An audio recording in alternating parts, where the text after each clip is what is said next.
Okay. Hello and welcome to this week's edition of Scarlets Fever with me, Lee G. Joining me as always is Huw and Martyn. Good evening, gentlemen. Evening.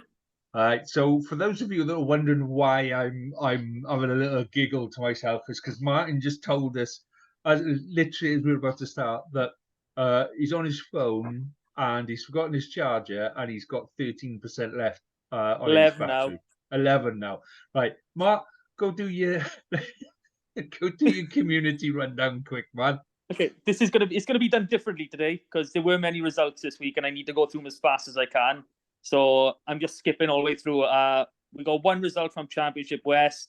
Ammanford winning 31-27 away to Tartar Steel. Division 1 West, Buryport beating One Eyelid 42-21 at home. 1 West Central, Brynaman lost 31-15 away to Kenvigill. Division 2 West, Milford beat Lampeter 15-13 at home. Massive win, that one. Division 2 Cup, Llanarn have been awarded a walkover over Amman United. Not too sure how that came about. Swansea Uplands did beat Tenby 22-15, so that is the end of our involvement in the Division 2 Cup. No games in 3 West A or 3 West B. Just the one game in Division 3 Cup went ahead. Tumble losing away to Colwyn Bay 23-21. 2 walkovers against Pembroke Quins and New Dock Stars. So that's 3 Division 3 teams out of 3 so far. And then into Division 5 West Central, Pontiac won 21-20 away to Fall Bay. Awesome, they're back on it. Now, the Youth Cup, Tumble lost 17-25 at home to Gasainan. And there was another game, but I haven't logged it down. I'm very, very sorry. I will find it. Lampeter beat Caerleon and St. Julian's, but I haven't got the score in front of me. I'm really sorry. Into the schools rugby, the Lawrence Miller Bowl has finished. Llanelli against Merthyr. I can't find a result anywhere. I've been ringing the club. I've been ringing everyone I know in attendance. No one is answering. So hopefully that means a Llanelli win.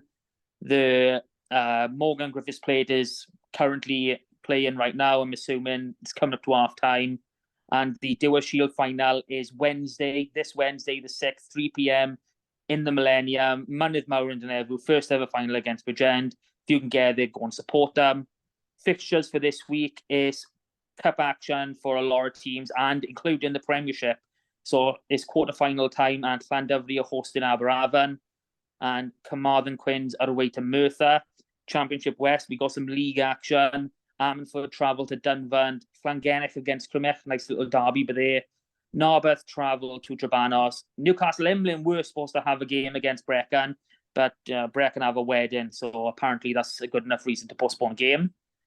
This is the second game that's been cancelled for a wedding this season. Yeah, Trimsaran earlier in the season. That's surely. Is it a Mormon wedding and they're all getting married? No, I don't know, but it's apparently if you give enough notice, it's okay in the WIU's eyes. But we'll leave them to that. Fixtures for Division 1 West, we got Vellinvall at home to Pontarddulais, Buryport travelling to Gowerton, Kidwelly at home to Aberystwyth, Whitland at home to Llanelli Wanderers, and Hendy at home to Pencloud. In 1 West Central, Brynaman on the road again against Nante. Nante. I'm not saying that. Nante. Yeah, I'm going too fast, but my mouth is gone. Into 2 West, Army United against Lampeter, Milford at home to Fishguard, Nancaredig at home to Carmarthen Athletic, to Christ travel to Ponteberem, and Tenby travel to St. Clair's. 3 West Day, we got Llanybydder at home to Haverfordwest, Neyland at home to Pembroke Quins, and St. David's at home to Langham. Biggest game of the year, that is, St. David's and Langham. But what colours who? Who's who? Yeah. You know what I mean? It's always a dodgy one. Division 3 West B, just the one game is Binya against New Dock Stars. The Division 3 Cup, we got 7 of the fixtures still to play. Pembroke away to all the Division 3 clubs are away. So Pembroke against Abercrave, Larne going to Abertoise. Yeah, my mouth's gone already, away to the same team. Betos travelling to Cardiff Queens, Llandilo, Nanconwy second, Cardigan, Nantagloa, Cefneithin against Pennygraig, Llandibby against Rumney. Then into Division 5 Cup, and it's the same again. Pennybank travelling to Cardiff Saracens, and Pantyffynnon travelling to Ruthin seconds. And if we just quickly skim back to 3 West B, Trimsaran don't have a game this week, and it's not because of the cup. It's because Penygrice have announced they are withdrawing from the WRU leagues for the rest of the season. So it's a very, very sad day for rugby and for everyone around Penygrice. Really hoping that they get the numbers back and they can rejoin the league next season. I think you get 1 season grace, don't you?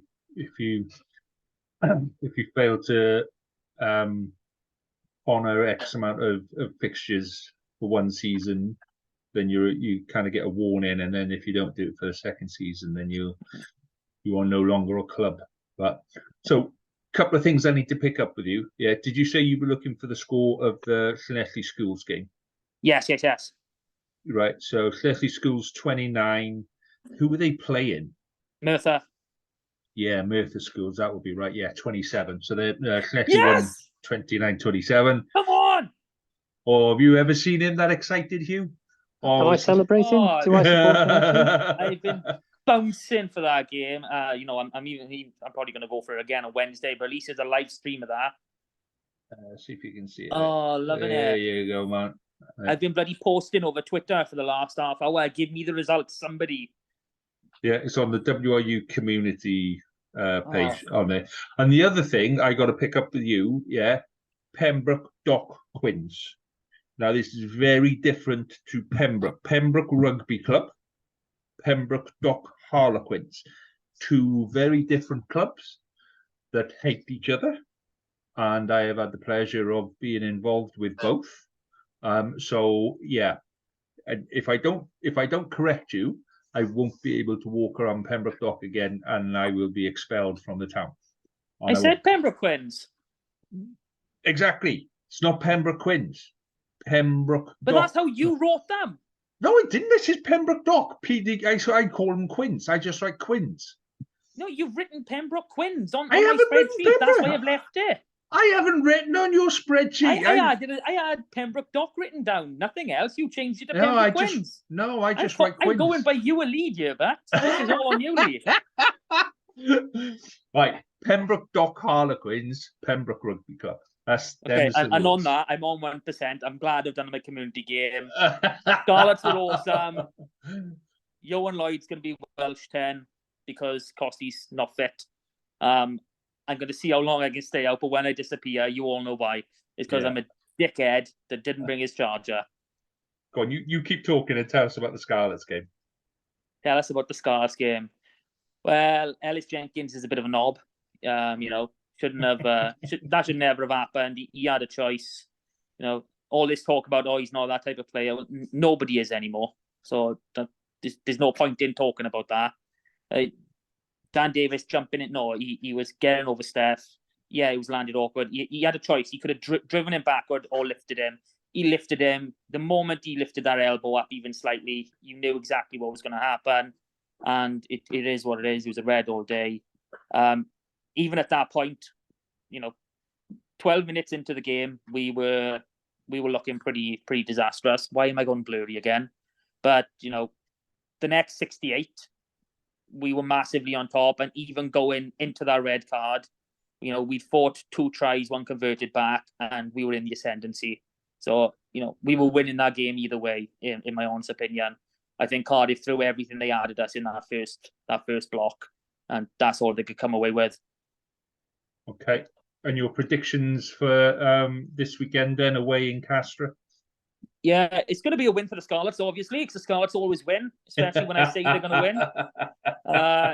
Castres are doing really well in the top 14. They're currently 3rd. They've had 6 wins from 9. So I think we're going to be a little bit fortunate. I think they're going to rotate a couple of players, so they're there for the taking. We're going to go for it. I'm not going to do a store prediction because I haven't done any preparation on what Castres scores or team sheets have been like. All I'm going to say is the Scarlets are winning. We're getting the bonus point, and we're coming home happy to smash some Georgian scum the next week. Scum? I think that's a little harsh, Matt. I haven't got much time, so I've got to get everything out. No, Georgia are a lovely, lovely country, and they got lovely rugby players. But no, we're going to beat the shit out of them. End of. That's how it's going. That's how I'm feeling this week. I'm a little bit happier now. So you feel more comfortable now. Basically, we should do that every week and just let you do the first kind of 10, 15 minutes on your own. And go bang, bang, bang, bang, bang, bang, bang, bang, bang, and then you're done. Get everything out. Yeah, just get everything off your chest and just get it all done. What percentage are you on now? I've been on 1% for about 5 minutes. Right. Okay. So you're about to disappear at any moment. So into the abyss. I'm going to fall down a hole again, Huw. Make sure you're watching. Well, I thought I was on mute. I'm not. I'm trying to make the thumb thing happen. Isn't happening. Yeah, that's weird. My work phone goes down to 1% and then stays there for a day. So really? You might, yeah. You might last the whole session, Matt. Okay. Nice. So, Huw, tell us. First of all, tell us about the vlog with Harley and how many times you stopped at Greg's this time. And then why you got lost in Cardiff, your complete inability to find a car park, and then tell us about I the game. found a car park. The problem was not that I didn't find a car park. So I got to Cardiff in plenty of time, and Harley said, go to the NCP car park on Knox Street. I was like, cool. And I put that on my sat nav and I went there. And so I was about a mile away. I was about a mile away from the car park, and it took me half an hour to do that 1 mile. Yeah, it's Cardiff. And it was completely stopped. And I got Harley ringing me, and he's obviously thinking, what's taking so long? Anyway, turns out it was the wrong NCP car park on Knott Street. Apparently there's another one, which I would have sailed right up to had I been in the right lane for that. But I wasn't. I was going to the other one. And it was an absolute nightmare. It took me an hour to park in Cardiff. But eventually Harley came and found me, and then it was all okay. That's normal. And it depends on how old your sat nav is. I swear every 3 years they change all the one-way streets in Cardiff just to piss you off. It's annoying as hell. Yeah, it was a nightmare. Or they rediscover a canal under the street and then dig up the street so you can't drive on it anymore because there's a canal there now. That's quite cool as well. So anyway, apart from that, it was a nice day out. Cardiff is always a nice day out because it's all so small and everything's on top of each other. Yeah, had a bit of a wander around the town, went in a couple of shops, didn't buy anything because I ain't got any money. Yeah, stopped for a pint. Yeah, let's talk about that for a sec. There's a reason you don't have any money. It's because someone's not willing to sponsor the adventures of Huw. What, Greg's? Yeah, Greg's. No, it's the other guy that's sitting on millions from all these podcasts, and he won't even share, £100 to give you a bit of petrol money. Like, it's terrible. I wish. If I had the money, I'd sponsor myself a haircut. Is what I'd do. But, yeah. So, the three of us, there's only one of us that needs a haircut. Come on. No, but you've got your big girly hairband to keep everything in place. It's not yet. I haven't had a hairband for a little while now. The bobble's coming back soon. It's just a little rat tail at the minute, but it's going to turn into a full pony soon. You can't tell because you keep going blurry, so you could just. I blame the phone.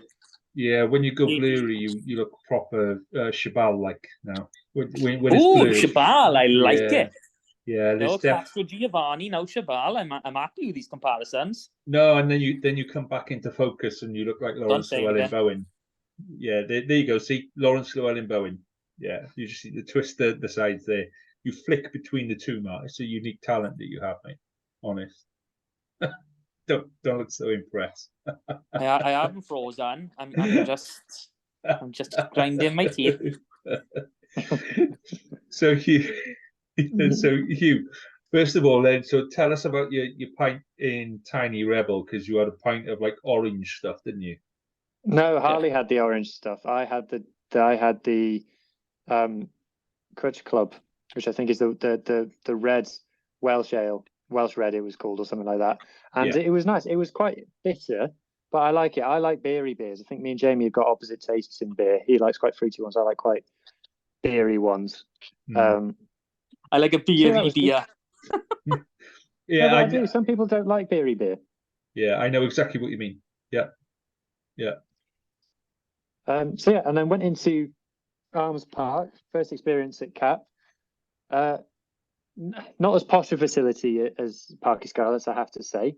It was very homely, I guess we could say, but it did leave you wondering, if we do have to evacuate in an emergency, are we all making it? But I'm sure that do I have to put an allegedly on that? I'm sure that they've passed all of the regulations. I'm sure there's nothing to worry about. But Parky Scarlets is much more modern. But yeah, stood there freezing my toes off, and watch the Scarlets win. So I'm now 4 from 4 watching the Scarlets in person. See, I'm liking that. I think we use Huw sparingly now, and he only goes to games where it's a must-win situation. Yeah, he's going to Castres this week. yeah. Mudrak's been on the phone. He'd quite like you to go to Castres as a lucky mascot for the weekend. On a serious note, half of what you just said is true. He has that Mudrak on the phone. Yeah, no. That's because he was going, Huw, I'm lost. Can you tell me where the car park is, mate? So, what did you actually make of the game, Huw? What did you think of it?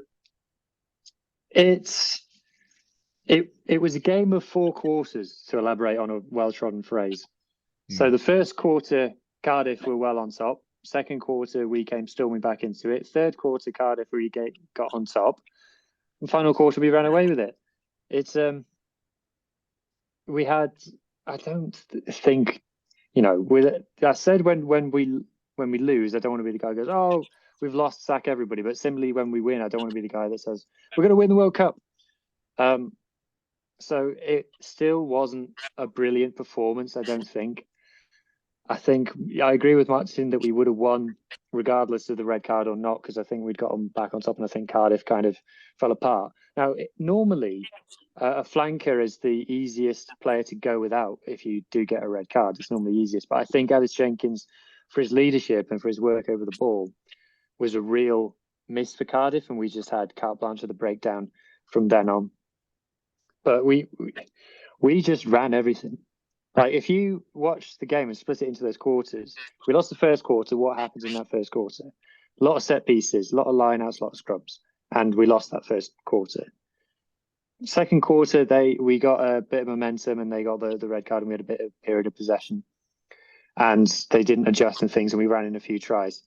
Third quarter, Cardiff kicked the leather off it, and they got well on top of us doing that. They won the kicking duel easily. Anyone who's listened to me talking on these podcasts will have heard me say that several times, that our kicking game still doesn't exist.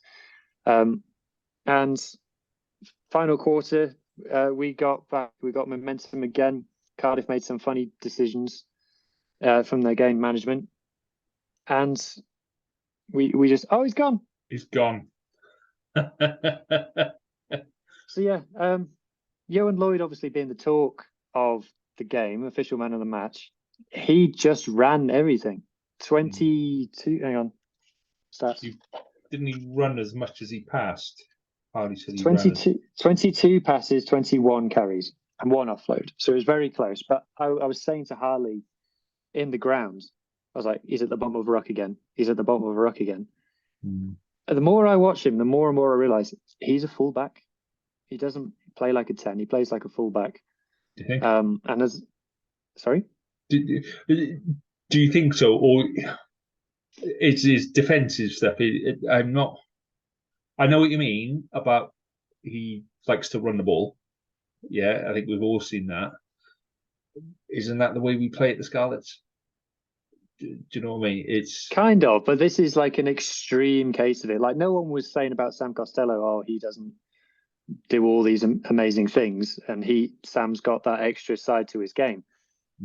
But Johan literally just runs everything. Like, and he got some really good joy out of it at times against Cardiff. I don't think he's going to get that every week. But even it wasn't just Johan as well. Like, Johnny McNichol had his best game of the season so far, probably. and he was just running everything as well.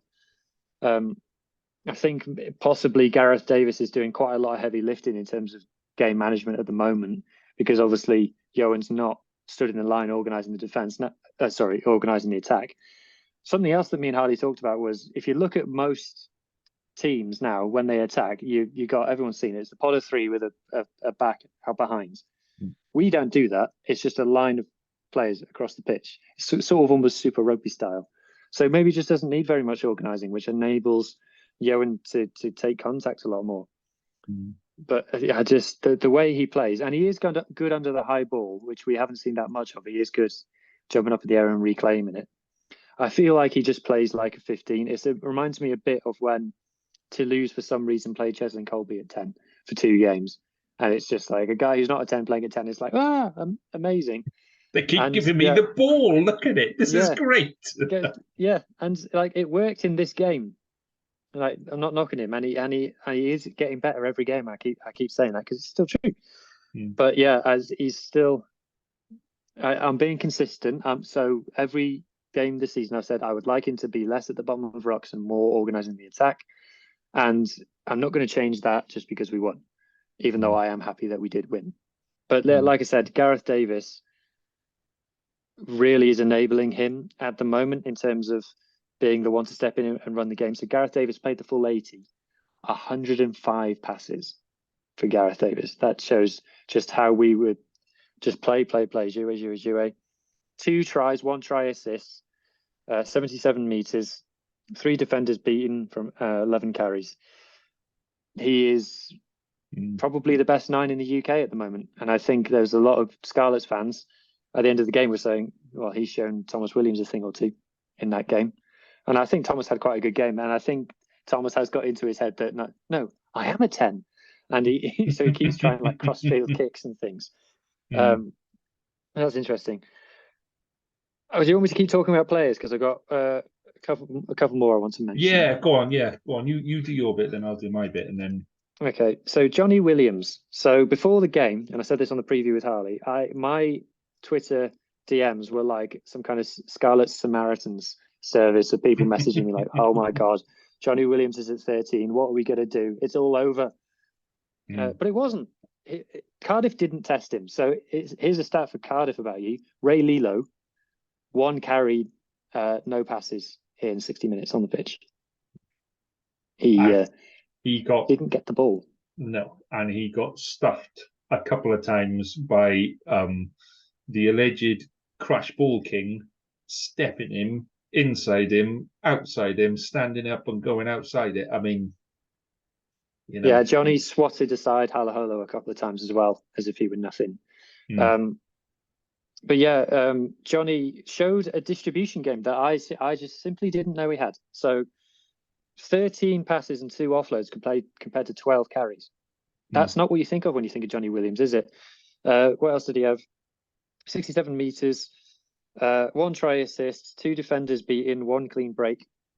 So yeah, aside to Johnny that we haven't seen, and it does sound like Joe is going to be out for a little while. So it'll be interesting to see him get a run in the 13 jersey.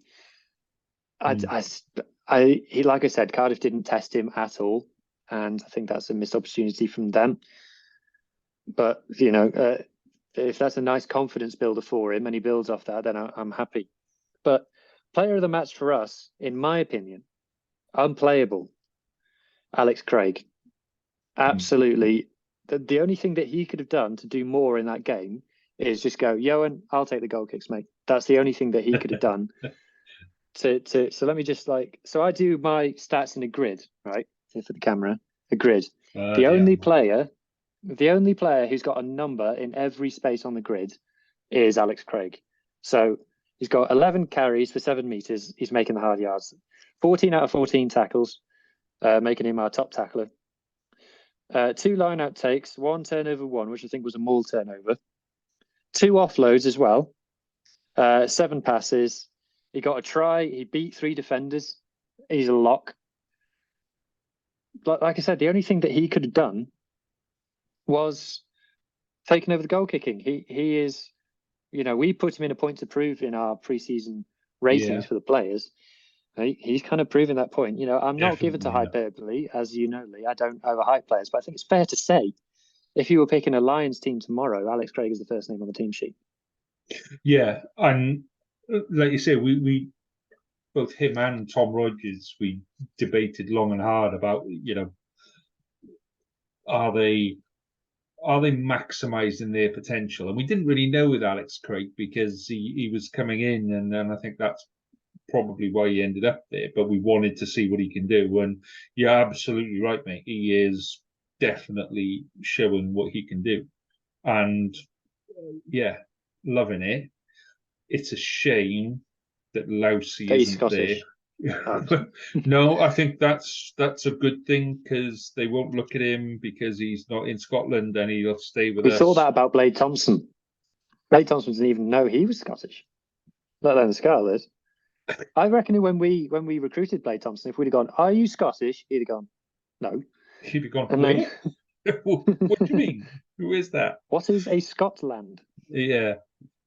No, it must be Yeah, with Alex Craig taking on so much work in that second row, he needs somebody alongside him like Fafita, not Fafita, like Plumtree, Lousy. but he's injured. Lousy, injured, allegedly. So yeah, do you know what I mean? We need something. We need somebody there to do it with him. And I think was it Jack Price was second row on Saturday. Thought he did all right. Yes. Yeah, I thought he did okay. In all honesty, it's just not necessarily outstanding. So yeah, I think there's a lot more to come. Put it that way. A lot more to Yeah, come. I wouldn't mind seeing Fafita go back in next to him because I think it was very harsh that we dropped both Leatherbarrow and Ben Williams from the starting team, to be honest. So I wouldn't mind seeing Fafita go back into the row. So inside centre. Talk to me about inside centre. Eddie Inside, Jones. yeah. So still an academy player and playing alongside Johnny Williams. Eddie James is 6'4", I think. Johnny Williams is 6'3". One is 16 stone, one is 17 stone. Both quite nippy.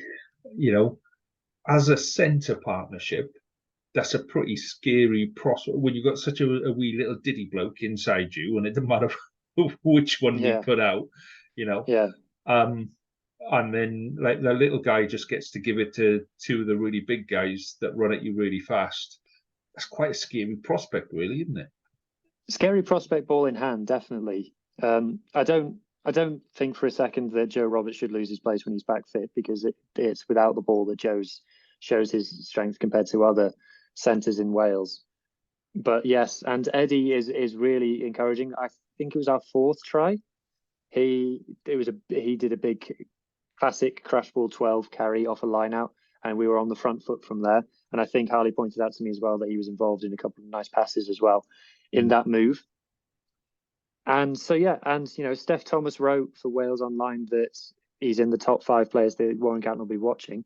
I'm not sure about that. I would like to see him do at least a full season of regional rugby before anybody thinks about getting him into the Wales camp. But yeah, I vouched for when Joe was fit and Eddie and Johnny were vying for the 12 jersey against the Ospreys. I said go with Eddie because I think him and Joe is a combination that works really nicely.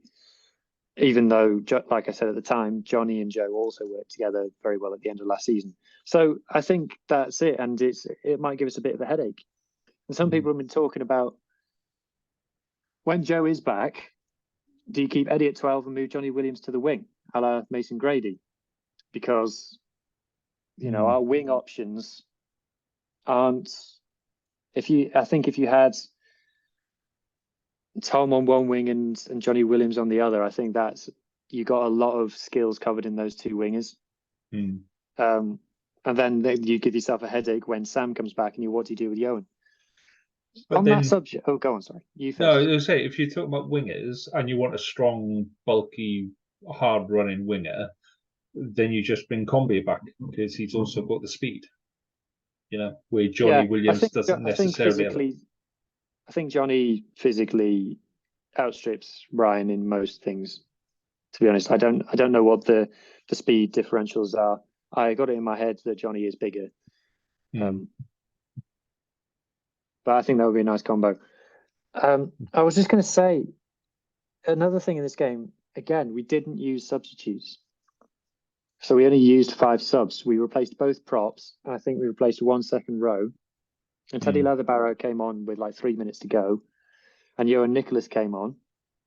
But again, we didn't change the halfbacks, and we didn't change Ryan Elias. I'm not necessarily got a problem with that. If they're playing well, then they stay on. To me, if they're fit enough and they can stay on, then yeah, let them carry on. Don't change them for the sake of changing them. If they're knackered and they're out on their feet, then yeah, fair enough. But tradition is that you use all of the bench now. Where when I was first playing, you had to fake an injury if you wanted to be substituted. So it's a relatively new kind of system of having to use everybody off the bench. There are still plenty of us around that remember the 15 players that start are the 15 players that finish. And there's actually a school of thought that says that was better because the head contact was less. Players were more focused on the fitness side of it than the aggression and collision, because you had to if you couldn't last 80, then you were a liability. Whereas now, if you're a front row and you can last 60 or 40 even, if you've got 2 props that can last 40, then you're doing okay. Yeah. So, so I've not necessarily got a problem with it. What I have got a problem with is Ryan Combier is playing well. Last time we saw him was playing really well and hasn't had a look in. And yeah, something's gone on there to me. I don't know what it is, but it feels like he was one of our best players last season, and as far as we're aware, his form hasn't dropped off. So what's happened? It's odd. It's odd. Yeah. But one of those questions that we need answers to, which brings me to an interesting point. So last night I spoke to Crease 16, the lovely Rachel from Crease 16, and we spoke about what Crease 16 does and why Crease 16 is a good thing. So what I would say to people is, when we talk about asking difficult questions, Crease 16 is in that position to ask difficult questions of the club. And it's free to join. It's you can make a donation if you want to. It's all legal and above board and all that kind of stuff. They've got constitutions and elections and all of this kind of stuff. So it's a proper full-on organization, and well worth joining up. Well worth listening to our conversation on the bonus pod that we released yesterday. So if you are thinking why isn't the club doing this, why isn't the club doing it, that's the route to ask the question on there. So anyway, that was a nice little segue. Yeah, so anything else from the game, mate? Any interesting or funny numbers from the game? No, I'm all numbered out. I think, like I said, the problems that we've had, I don't think were solved. I don't think the things that we were bad at, we were good at in this game, as in our set piece was still very ropey. Like the first line out was not straight. And I'm thinking, oh, come on, Ryan, man. And look, there was still no kicking game. Like I said, there's the periods of the game that Cardiff did better at was when it was set piece heavy and when it was kick heavy. And they got on top quite comfortably in both those periods. So yeah, I'm happy that we won. But I'm kind of, without trying to sound like too hipstery about it, this season I'm kind of looking at performances more than results. And I kind of feel like our best performance this season so far is still the defeat to the Lions. I still think that's the best we've played this season. So other than that, can we play Cardiff every week? Yeah, I asked Harley that. I said I've heard a rather nice rumour that we're just going to play Cardiff 16 times in the season and see how we get on. Yeah, I mean, I agree with you in the sense that there's what we've been really good at in the past is papering over the cracks with a couple of victories, and I think we're at a stage now where we have to acknowledge that there are issues, acknowledge that there's stuff within the club that needs changing. Straight away, as soon as we put stuff out on social media this week, one of the first replies that you'll always get is, all we need to do is get rid of the name Scarlets and just be Leslie again. And I'm like, oh, fuck off. It's that I think that's part of the problem, if I'm honest. This idea that we were great in the 60s and 70s and 80s, the club Llanelli that existed back then had a fantastic run of form in the 60s, 70s, and 80s. Yeah. And that isn't the case Llanelli now. RFC still reigning Welsh Scottish League champions. Probably are, yes. No, they are for a fact. I looked it up. Yeah, see, you just do research that nobody else even thinks of. But it's because I was pissing off Munster fans because they do the whole day something something as champions, and the Springboks do the day something something as champions. I've been doing really obscure ones. So I've done us as day whatever it is reigning Pro 12 champions. I've done Benetton reigning Rainbow Cup champions. I've done Australia 2011 reigning Tri Nations champions, and Llanelli RFC are reigning Welsh Scottish League champions. Wow. I suppose Scotland are reigning Five Nations champions. I'm not doing that one. That's beyond that one. Yeah. Oh, anything to piss off a couple of Irish fans has got to be a good thing in my book. So yeah. What was I saying before? You feel I've gone completely off track now. You about people saying Llanelli, we should just be called Llanelli. Oh yeah. So we're in a very different place now, and I think there are still people with influence inside the club that are like, no, we should just be Llanelli, and that'll make everything okay. I think Cardiff have made this a lot worse with what they've done. Yeah, and they've had you can see the animosity from the rest of the Cardiff, region. There isn't a Cardiff region. The Cardiff were arrogant enough to say, we don't need a region. We're just going to stand on our own, and everyone around us is going to want to come and play for us. And what happens then is everyone around you go, well, you don't care about us, so somebody else has offered us a contract and we're going to go there because they actually want us to go there. So not that long ago, all the regions did have place names in them. Obviously, Cardiff have always been Cardiff Blues, but right at the beginning, Ospreys were Neath Swansea Ospreys. Dragons were Newport Gwent Dragons. According to Rugby Pass, Dragons are still called Gwent Dragons. A bit like, according to Rugby Pass, we're still playing the Pro 14. Yeah, exactly. And we were the Llanelli Scarlets. Yes. For a few years. So it would be backtracking. I'm going to make an admission. Before I started doing this pod with you and Martyn, I was a bit like, yeah, just call it Llanelli, why not? And I have changed my opinion, having spoken to you and having understood a bit more about it. In that, and the point you were making last week about how we're a region and we represent the north of Wales as well and things like that, is it's not like Llanelli isn't like Swansea, Cardiff, and Newport. This is exactly the point that you made. We're not a city. We're actually a town and quite a small one. Whereas Llanelli are, sorry. So to say, oh no, we only represent this, I think Llanelli makes up what, a third of the population of Carmarthenshire, and then obviously about the same proportion of Pembrokeshire. So I do think it is a different situation. So like I said, I was on the page of just call it Llanelli, and I have changed my mind, having gotten it more involved with the region. And the thing is we're digressing a little, but okay, it's good. If you took the club and the stadium, and you put it in Carmarthen or Aberystwyth, Yeah, well, like they do in the Irish regions, every now and again they'll play in a different ground. Yeah, all right. So we don't have different grounds, but if we did, if we had a ground in Aberystwyth that could be used, yeah, I think we get a good crowd in Aberystwyth because of the students. well, yeah, and it's a rarity thing, isn't it? Like one of the best games we had was we played years and years ago. We played a game in Wrexham that was really well attended because it was a novelty, like, you know.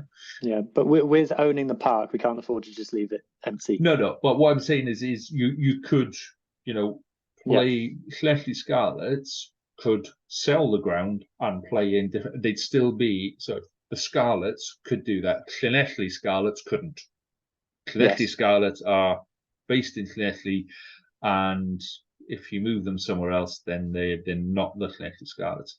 The Scarlets are all about West Wales. You know, everything from, you know, let's be honest, Llanelli is right on the border. It's literally 5, 10, 15 minutes maybe away from Swansea. You know, there's a road that links them directly. You start one end, you're Llanelli, you finish the other end, you're in Swansea. It takes you maybe 15 minutes to drive that road. Yeah. So, you know, it's right at the very limit of the region, but it still represents the region. And there are boys who now, you know, when I was growing up down here, we all wanted to play for Swansea, yeah, or Neath. Most of us went and played for Neath because it was easier to get to. It's just off the side of the motorway. Yeah, you look at people like Brian Williams, Kevin Phillips, Roland Phillips, Rob Appleyard. But I went through I named about 10 players the other day that completely bypassed Llanelli, players from Pembrokeshire, bypassed Llanelli and went to Swansea or Neath. Yeah. And that's because those clubs came looking down this way. Those clubs back in the Llanelli was always very, you play for us and we take the pick of our boys around here because we're amazing and we play a game a certain way and we think this way. Whereas Neath and Swansea were very much a case of, right, we like the look of you, come and play for us, come and play at the top level. You're half decent, come and play with us, we'll show you how to play well. You know, they went out and they courted West Wales, and there's still people around here now that are absolutely hardcore Ospreys fans because when they were 15 or 16, they had a trial for Neath or Swansea, you know, and the club made them feel special, and we never had that with Llanelli. So, yeah, for those people that think it's a name thing, no, it's an attitude thing.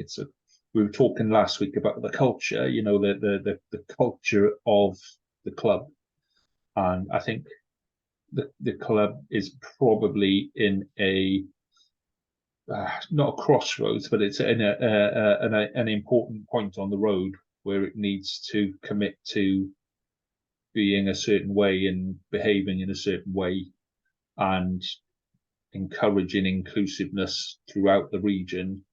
And if it pisses off people 2 miles down the road in Llanelli, then that's what happens. You know, you're gonna have to lose a couple of people that go, well, I'll only support Llanelli. You go, okay, well, we're going in a different direction. You know, we're going in a place where we want to be at the top of regional rugby in Europe. And to do that, we need to act as a region and bring in 300,000 people, you know, from a pool of 300,000 people. We want to choose 15 of you to go on the park on Sunday. I think there's about 25,000 people, maybe 30,000 people in Llanelli. You know, we'll select 15 of you. No, it's about spreading that bit a lot bigger. So, yeah, that was one of the comments that we had from the weekend. Should we do 3-word reactions to the weekend now? Should we? Let's do 3 words. Go on then. Let's do 3 words because we had a little bit of a response on Facebook. We had a little bit of response on Twitter as well. So, what I've added into 3-word reactions now is based on what you were doing.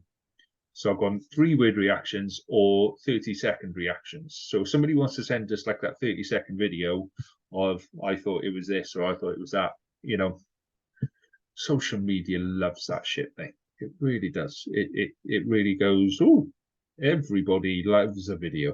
So if people want to send us those, that'll be great. So Gareth says we'll take that. James says much needed win. Sean the Sheep says Lloyd was top class. By the way, everyone's got the hang of 3 words now. People have been listening. They've been Excellent. practicing. Well done. Yeah. Paul says positive performance prevails. David said wins a win with an emoji, with one of those emojis. You know, wins a win. A win is a win. Yeah, and you can get away with an emoji. You can have 3 words and then an emoji. That's An emoji is not a word. No, it's a collection of pixels. James says everything is okay. I think that's kind I don't know of if I'd stretch for that. No, I think he's saying that tongue in cheek, as in like, you know. Oh, I see. Okay. I think so. If he's serious, dude. Stephen says red means scarlet, and Andrew says Arms Park Heaven, and then there's an Ospreys fan that keeps commenting that just being a pain in the arse. So yeah, so let me have a little look on Twitter. So Paul Leo says wonder never cease. Kevin, never lose faith.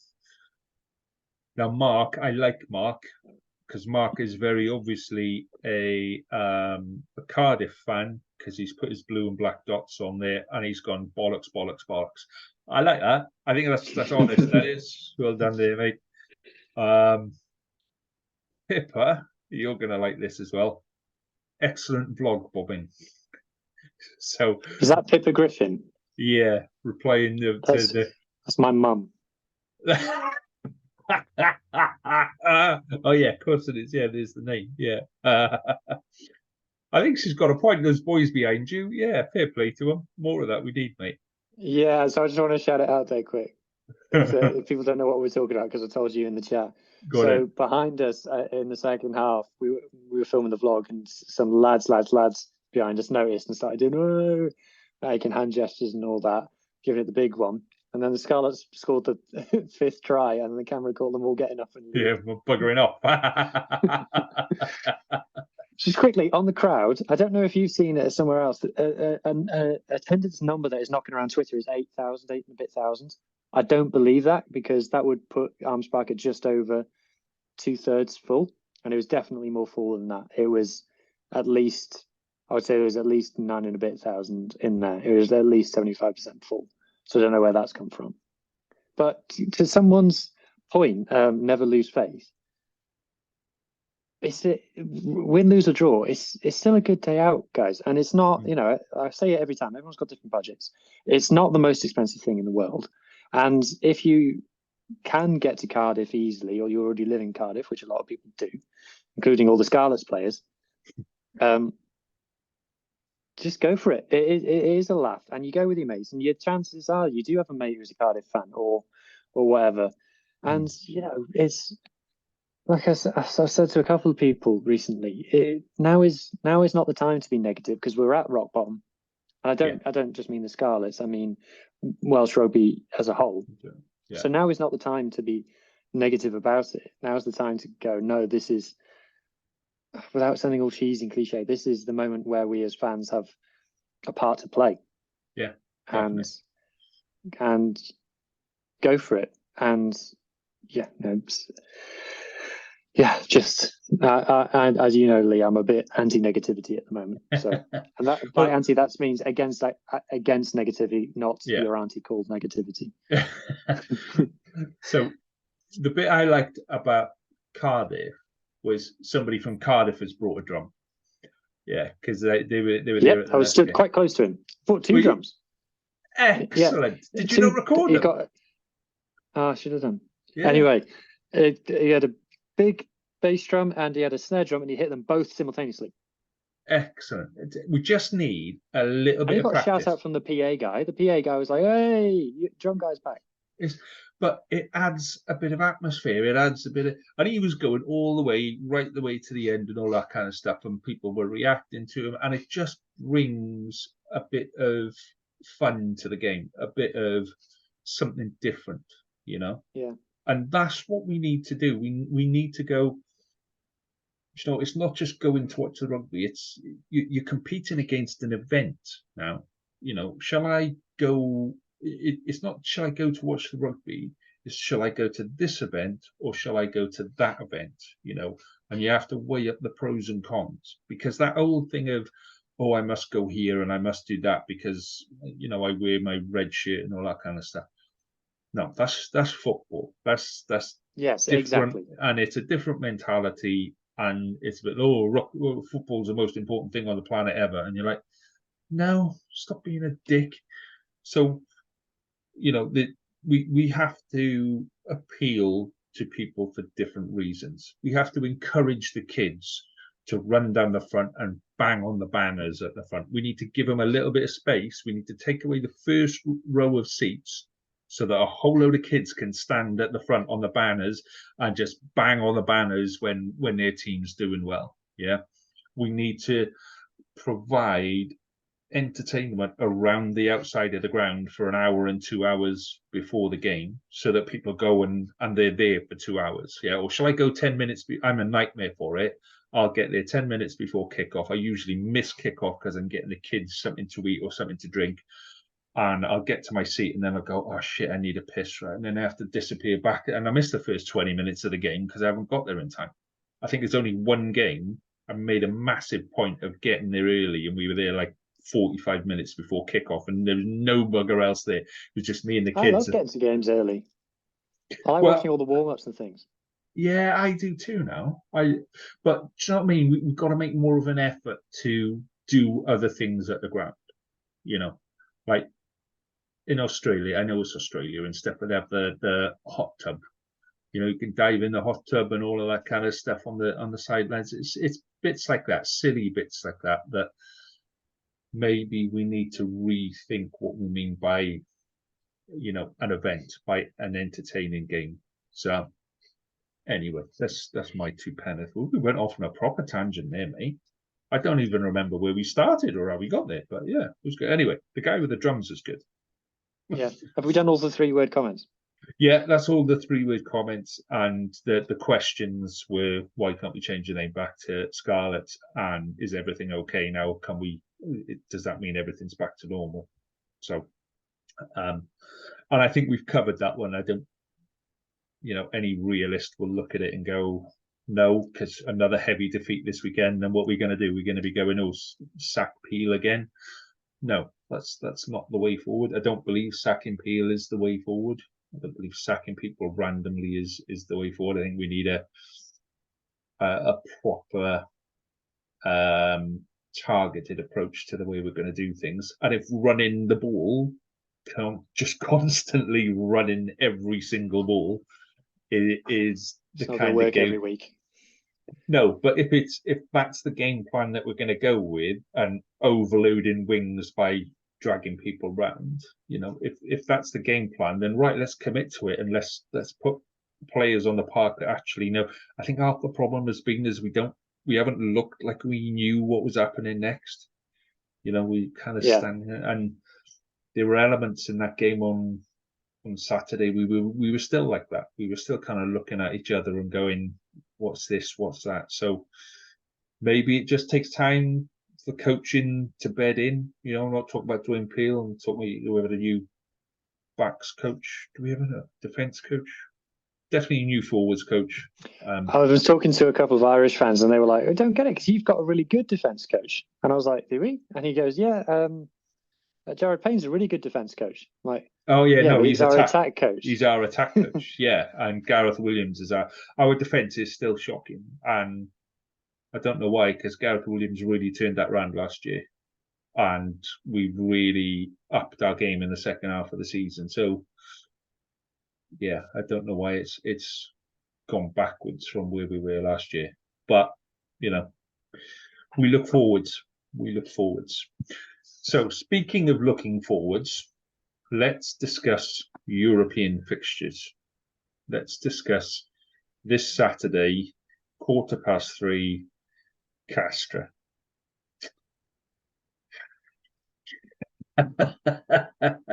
I was on Kaelin's pod yesterday, and it was me as like the Welsh representative, and there was an English representative on there, and all the rest was Ireland fans. And bloody hell, did I not feel like a guy in a Vauxhall Astras rocked up to a Rolls Royce owners club?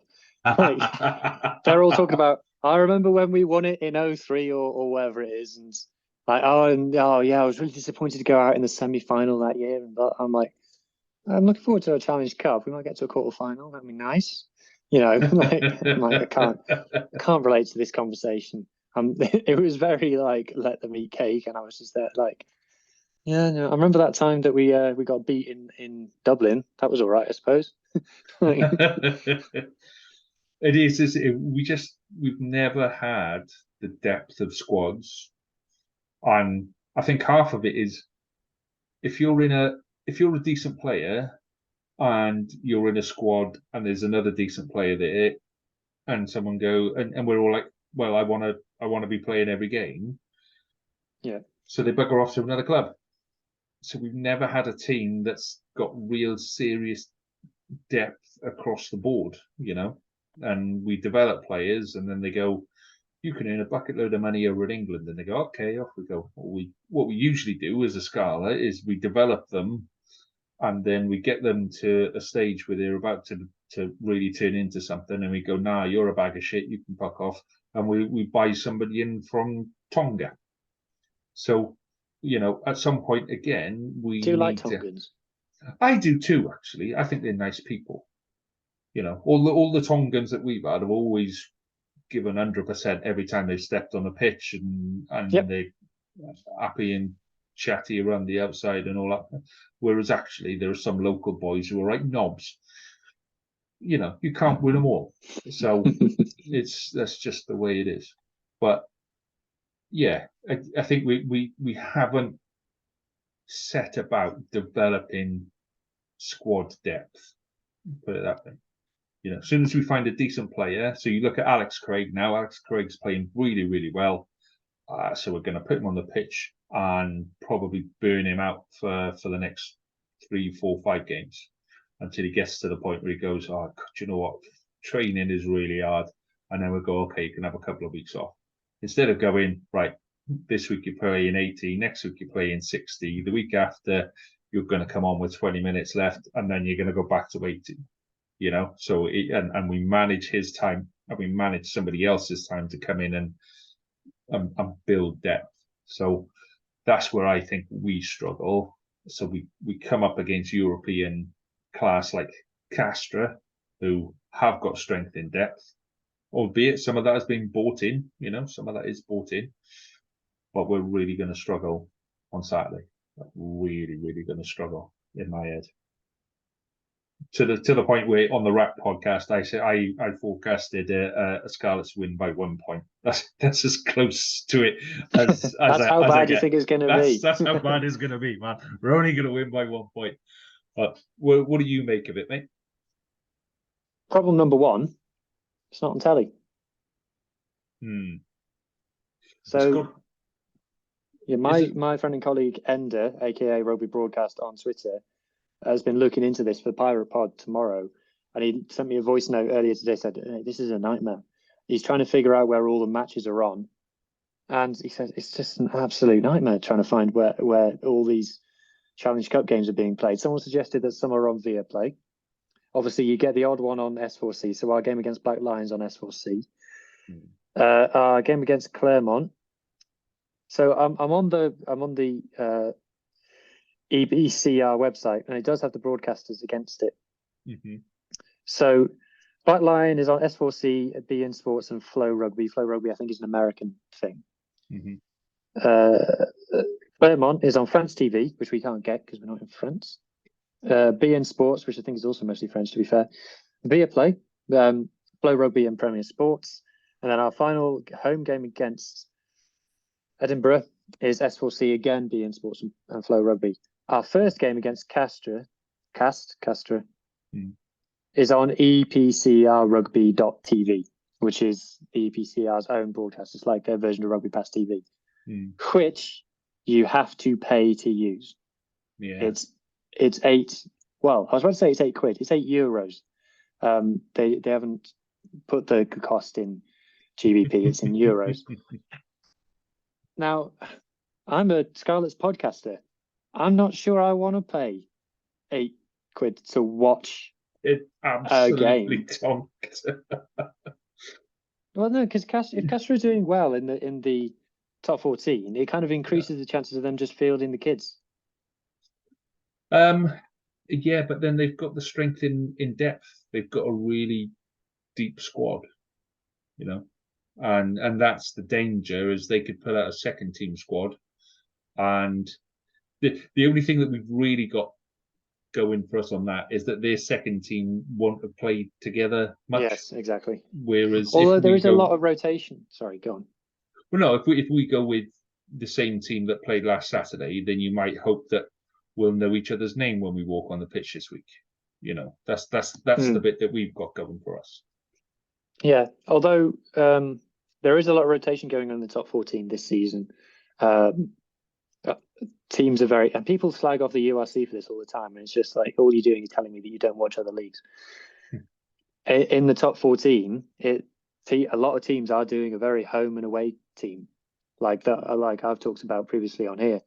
The teams doing the URC. A lot of top 14 teams are going, at home we'll play our first team, and away we'll play our second team, and that's a consequence of leagues where you have down to 8 to get to the playoffs. Is that you only have to win half your games. And it's not just a URC problem. It's England, obviously. I was going to say England. It's harder to get in the playoffs, but it's not, because there's only 10 of them. There's only 10 of them now. So yeah, you literally need to not get relegated, and you're in the playoffs and in with a chance of winning. Speaking of, sorry, go on. No. I keep interrupting you, mate. I was just going to say, speaking of getting into the playoffs, the way that Europe works these days is you have to go some to not qualify for the next round. Like, do you remember a couple of years ago we didn't win a game and we got through to the round of 16 because Toulon got all the way to Parker Scarlets and went nah, and went home again, and we got a walkover and we qualified for the next round off the back of that. Yeah, I still, because they were there. The they team were there. Turned up. They were in the changing room. Yeah. And they're just not back on the bus. How French is that? I do not like the feel of the grass. Because the grass is not green enough for me. I expect the French grass with the sunshine. Yeah. It was a weird one, wasn't it? But yeah. Okay, so let's do some predictions for this week then, because we haven't got Martyn here. Martyn said Scarlets to win by whatever. So go on, you do your Scarlets, Castres. I'm going to go 23-20 to the Scarlets. Yeah, 3-point win. Yeah. See, I know I've gone for a 1-point win on rap, but that was just to wind people up. I just don't know. I just get this nasty feeling about it. I don't know why, because I haven't seen any French rugby this year. It's just going on, clips. I think Castres is like the only team I haven't watched from the top 14, so I couldn't tell you anything about them. I don't think they've got any particularly famous players. I don't think. Probably wrong on that, so we're going to have someone correcting me now. Oh, of course. I got into an argument with a top 14 fan the other day on Twitter. Yeah. Sometimes, though, it's good fun to have arguments with people, and then just as they're getting really, really angry, go, okay, you're right, and then you move on. and you just leave them there going, no, I need to shout at you some more. I've got another 3 points that I've just spent an hour researching that I need to ram down your throat. The best is when you reply to them and then they leave it for a day because they're trying to think of something to come back, and they come back like 24 hours later and they go, aha. You're like, yeah, no, it doesn't count if you leave it for a day. Although I've had it with another guy where he just kept replying to me and he was talking rubbish, like not just like he disagreed with me. People were allowed to disagree with me, but he was coming up with like stuff that was like factually wrong. and that you could Google it and telling me he was wrong. So I was just like, sod this. And then he kept coming back for like a couple of days, like, I see you haven't come back to me yet. Like, still nothing, didn't think so. I'm like, chill out. I had one once arguing about politics, and so I started a feed, and then sometimes you get like 3 or 4 people reply, and obviously they're replying to you, but then people reply to the reply, and you kind of like start to branch out. And I can't even remember what it was, but I put something out and it kept branching, and in the end there were people arguing with people who were arguing, and I'd never even heard of who I was or didn't know that I was involved in this conversation. And I'm replying to it going like, I don't know what you mean. I started this conversation about such and such. And they go, who the fuck are you? I go, well, I started the conversation. Yeah. I got really bizarre. I replied to Ben Nurse, who's an English journalist, as Sale fan once. And then someone replied to me. And then someone replied to the person replying to me, and then those two started arguing. And I had to DM Ben and said, I'm really sorry, I appear to have started an incredibly dull argument. and Ben would have been getting notifications for all of it. Yeah. God bless social media. So, okay, so I'll do mine then. So I'm going to stick with a 1-point win. I think it's going to be a really boring match, and it'll be like 9-8 or something. Yeah, we'll have 3 penalties. They'll have a try and a penalty, and it'll be boring as hell. Or it'll be like 50 points to 49 or something like that, and everyone will lose count of what the score is halfway through and all of this kind of malarkey. So, yeah, 1-point win for the Scarlets, either 50-49 or 9-8. Could go either way. Both of those are good scorelines. Yes, exactly. Yeah. So, okay, I think we're hold up there, mate. Hold up just a moment. Look who's found his charger. Let's see. Is Martyn actually there? No, Martyn's not there. Martyn's still going to be connecting to his audio. Can you hear me? Yeah, we can hear you. Can't see you. No, you're not going to see me now. I'm hands free. I've just taken a little detour to pick up a charger. So out here, I can't touch nothing.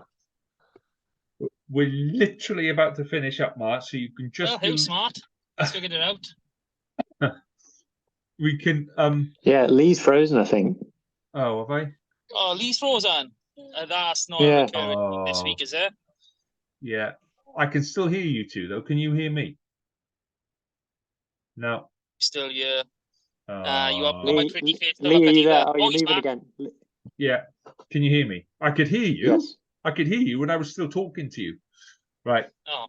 Martyn, you've just broken the fucking meeting now. Awesome. Right. Really quickly, Mark, just give us your prediction, your score prediction for Castres and Scarlets on the weekend. I know you gave us Scarlets going to win by like 1 million points earlier, but genuinely, what do you reckon the score's going to be? I'll go 31-23 Scarlets. Well, cookies. 31. That's an 8-point win. Okay, cookie. Right. Fantastic. On Wrap, did you talk about the Scrum 5 Ultimate Regional 15? No, but we've had a few people talk about it on our timeline because somebody tried to say, why is Lee Halfpenny a Scarlet? Mike Phillips, yeah. Yeah, and I said, well, same reason that Mike Phillips is a blue. So, yeah. So, can we just address it quickly? Go on, then. Go on. Is that okay? Yeah, of course. Just a bit of fun to end the pod.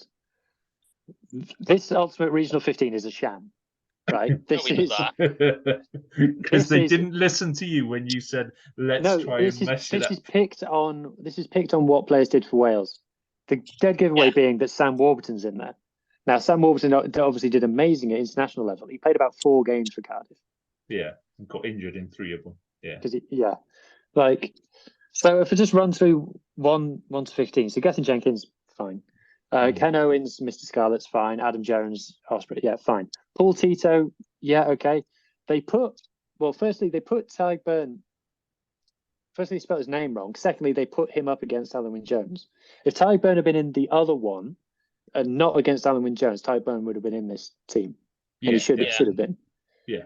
Alan Wynne can't really argue. 6, Jerry Collins. Aaron Shingler wasn't even nominated for number 6. That's a disgrace.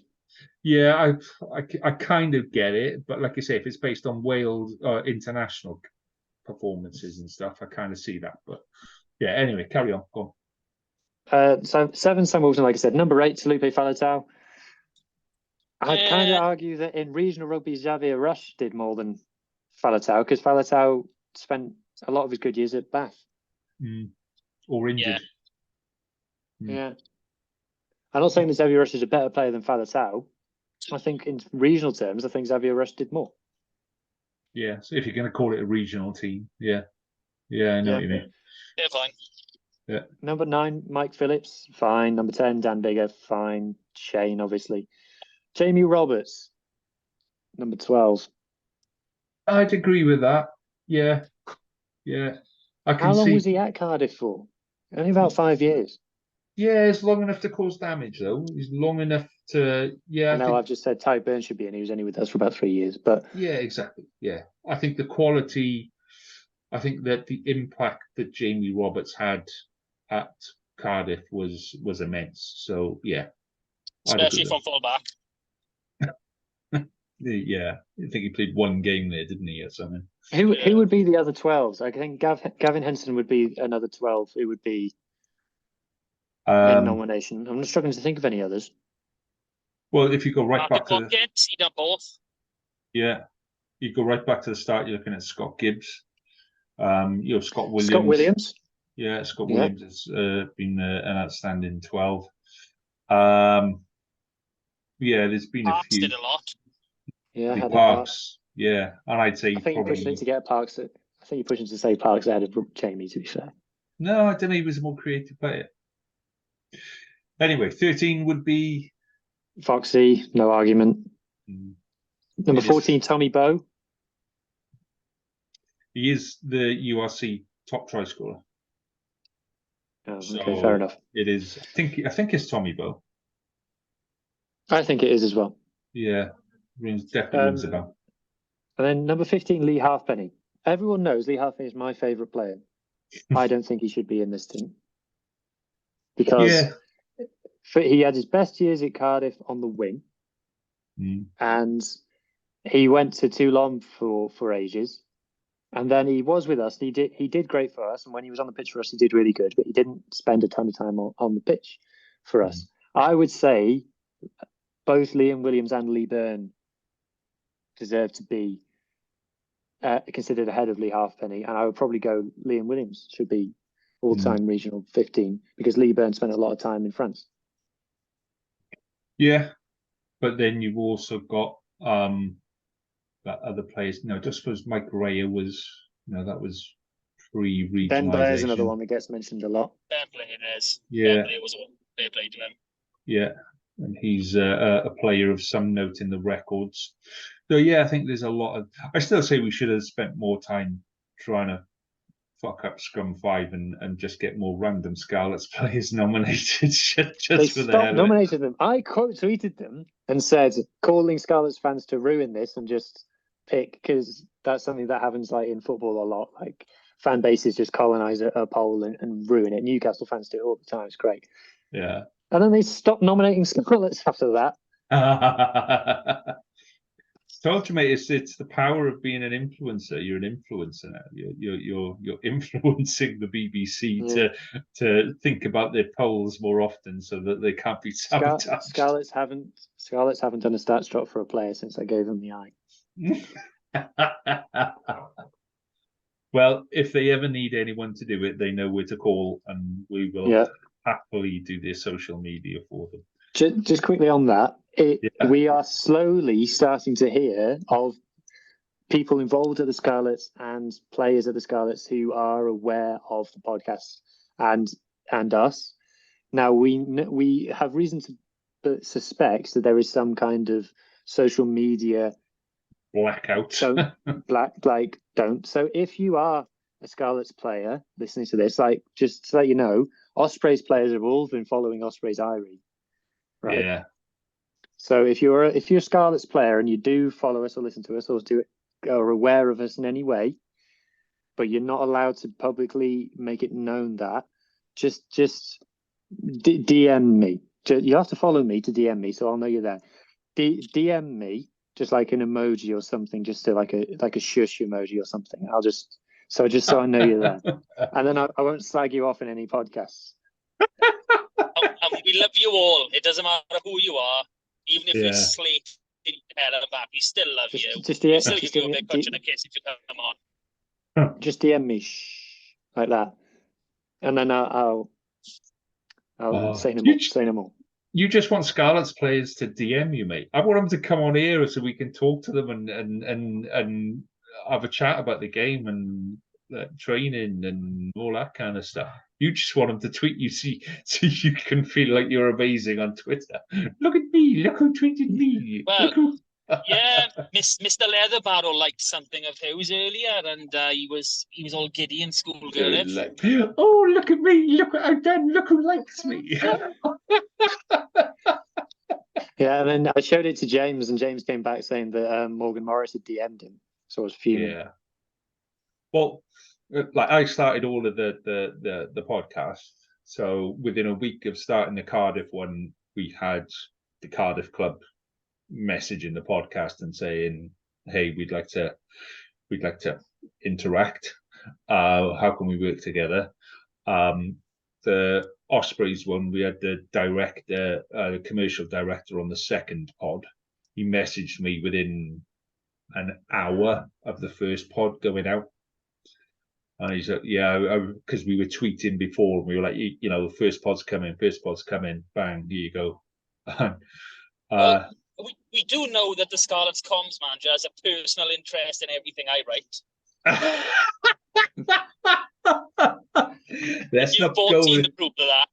Yeah, let's not go there, Matt. Otherwise, we're going to get ourselves into trouble, and then I'm never going to be allowed to take my drums to Parker Scarlets.